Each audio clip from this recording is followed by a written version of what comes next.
Good day, my dear students. La clase del día de hoy pues está grabada de una manera distinta. No vamos a utilizar el tablero porque vamos a hablar de place prepositions, preposiciones de lugar. Entonces, como esto es de mucha imagen para que sea más significativo el aprendizaje, lo voy a utilizar acá por medio de la pantalla. Entonces, iniciemos con estas palabritas. Primero es, ¿qué son las preposiciones del lugar? Place prepositions. Bueno, estas son palabras que nos van a servir para dar la posición o la ubicación de un sujeto con respecto al otro. ¿Qué quiere decir? Por ejemplo, en español yo digo, el hospital está al lado de la droguería. Esa palabra al lado es la que me está diciendo la ubicación del hospital con respecto a la droguería. Ese tipo de palabras son las que nosotros vamos a aprender hoy, vamos a hablar de las más comunes y sobre todo aprender a diferenciarlas. Entonces, vamos a hacerlo con imágenes, vamos a hablar de ellas con, como les digo, las más comunes. Empecemos con la primera, que es in. La palabra de preposición de lugar in significa en español dentro de. Importante, ya lleva ese de, dentro de. Nosotros en inglés no debemos colocar ese of. No es necesario ni ese from, porque ya en la traducción o la interpretación en español nosotros le decimos de. No debemos colocarlo en inglés. Por ejemplo, ahí tenemos la primera imagen. Ahí vemos un hermoso menino que está dentro de la caja. Nosotros en nuestro español, a veces mal hablado, utilizamos también la palabra en. Sí está bien, pero no para todas las preposiciones del lugar. Ahorita las voy a diferenciar con la siguiente para que entendamos un poquito por qué estoy diciendo esto. Entonces, in significa dentro de o en, pero tengan cuidado con ese en. Por ejemplo, acá yo quiero decir el gato está dentro de la caja o está en la caja, utilizando el verbo to be.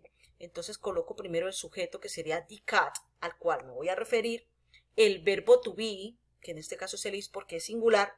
Luego coloco la preposición, que sería in, quien nos dice que está dentro de la caja, y el otro sujeto, que será the box, la caja. Si hubiesen dos gatos, ya no utilizaría is, sino are, ¿cierto? The cats are in the box. Bueno, en fin, eso depende si es singular un is, si es plural lo utilizamos con la. Nosotros ya manejamos el verbo to be.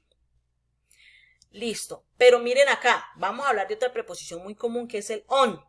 Este on significa sobre.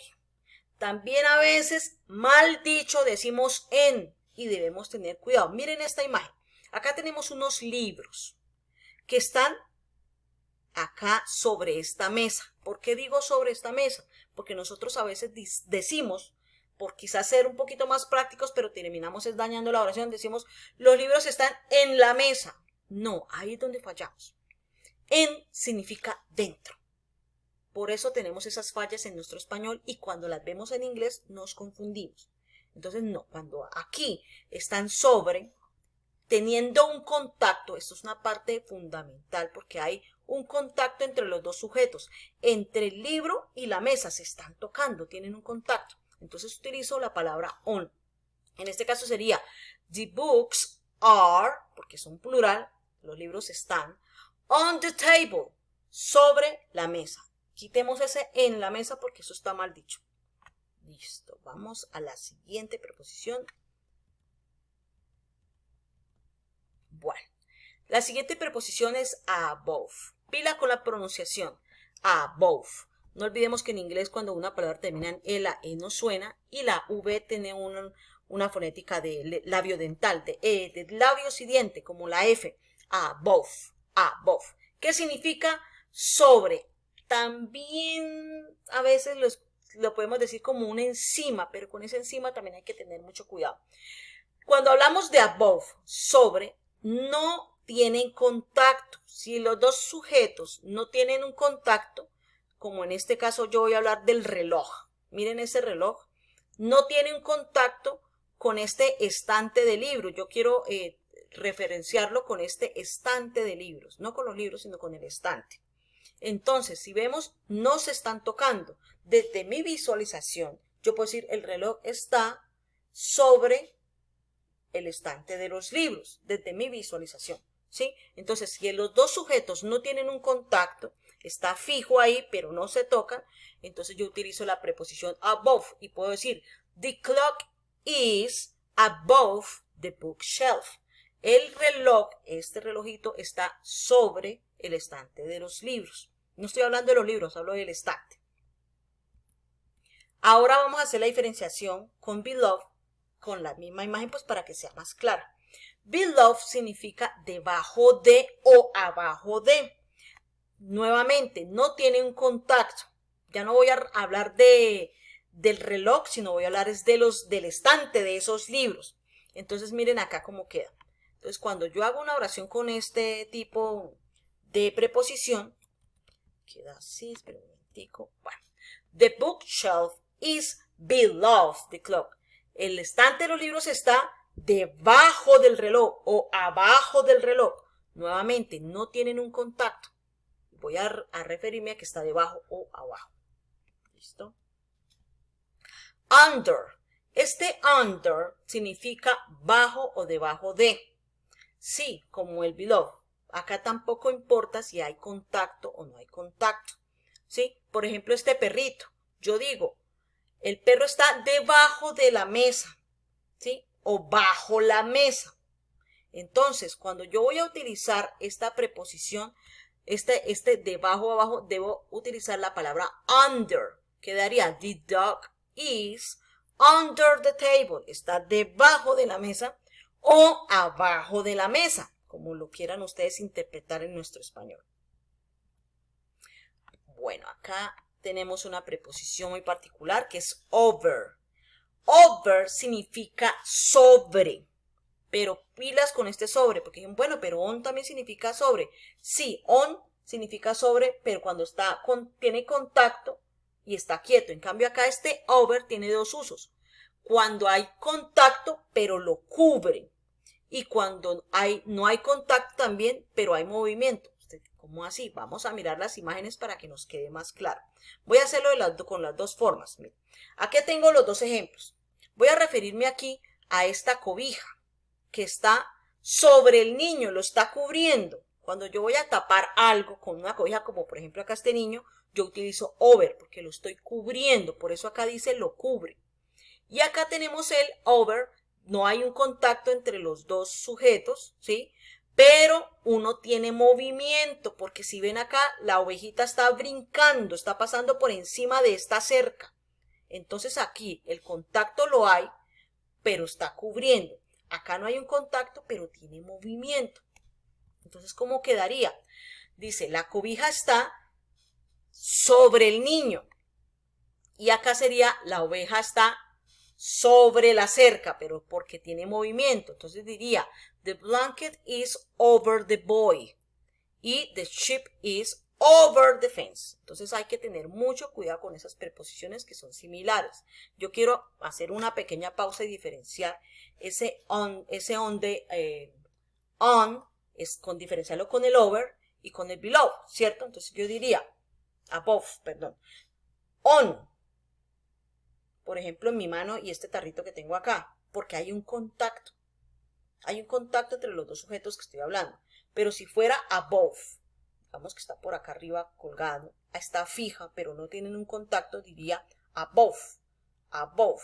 Pero si esta cosita viniera pasara volando, suena un poquito ridículo, pero es para hacer el ejemplo más acá directo, entonces ahí sí ya utilizaría over. Entonces, on, above, over, cuando hay movimiento.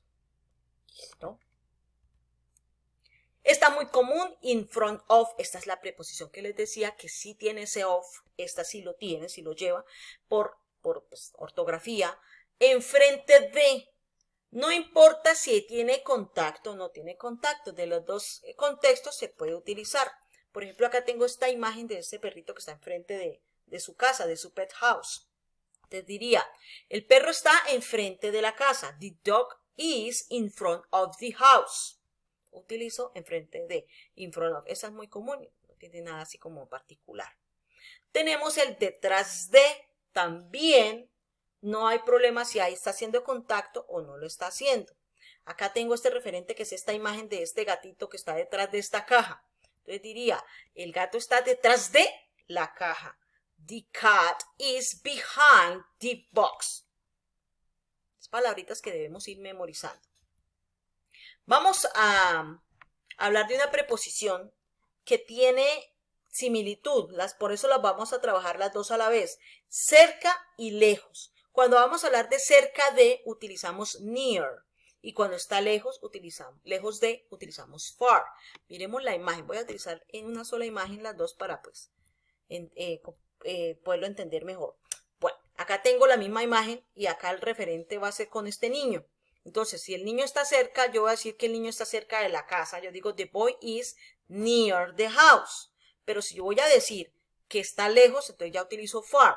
The boy is far the house. Acá tenemos la diferencia cuando está cerca y cuando está lejos. Nos vemos en esta imagen que la casa está muy cerca y en esta imagen sí ya se ve retiradito, ¿verdad? Entonces ahí es donde aplicamos near o far dependiendo del contexto.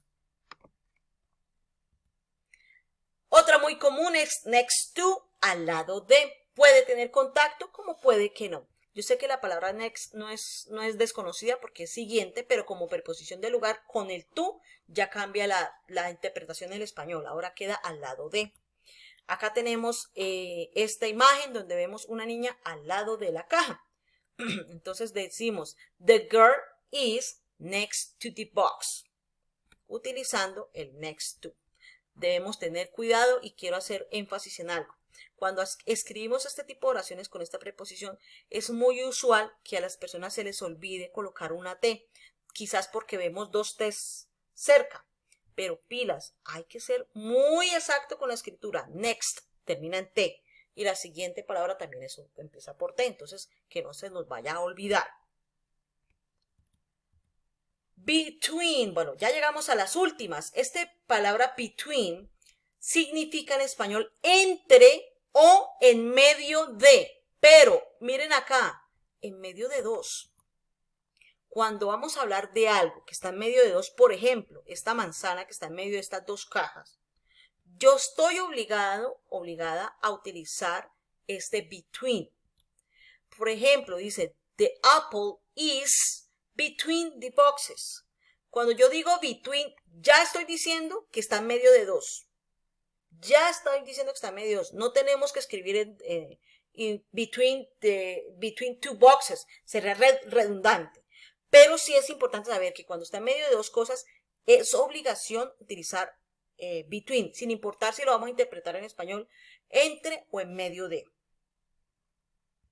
Y acá tenemos la siguiente, que es con la que tenemos que diferenciar, que es la preposición among. Among. Es una palabra quizás no es conocida ahorita en esta época por ese popular juego, pero pues hasta sí tiene que ver con respecto a la preposición. Porque esto significa entre o en medio de, pero de más de dos.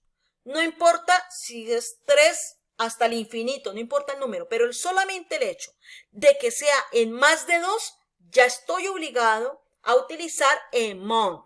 Por ejemplo, esta imagen, vemos una niña que está en medio de unos gatos. Acá están 4 gatos. Por haber 4, ya no puedo utilizar between, sino debo utilizar among en la oración. The girl is among the cats. La niña está en medio de los gatos. Cuando digo among, ya tengo que saber que estoy diciéndole más de 2. O si alguien quiere especificar, en este caso no quedaría mal, pero pues dice the girl is among 4 cats, como lo quieran decir. Bueno, muchachos, esta es la explicación sencilla con el verbo to be de las preposiciones de tiempo. Nosotros debemos aprender a utilizarlas, memorizándolas y vamos a aplicarla pues inicialmente con el verbo to be en presente, pero se puede utilizar en varios tiempos. Espero que haya quedado claro, espero que haya sido sencillo, ya queda aplicar los ejercicios para memorizarlas. Bye bye.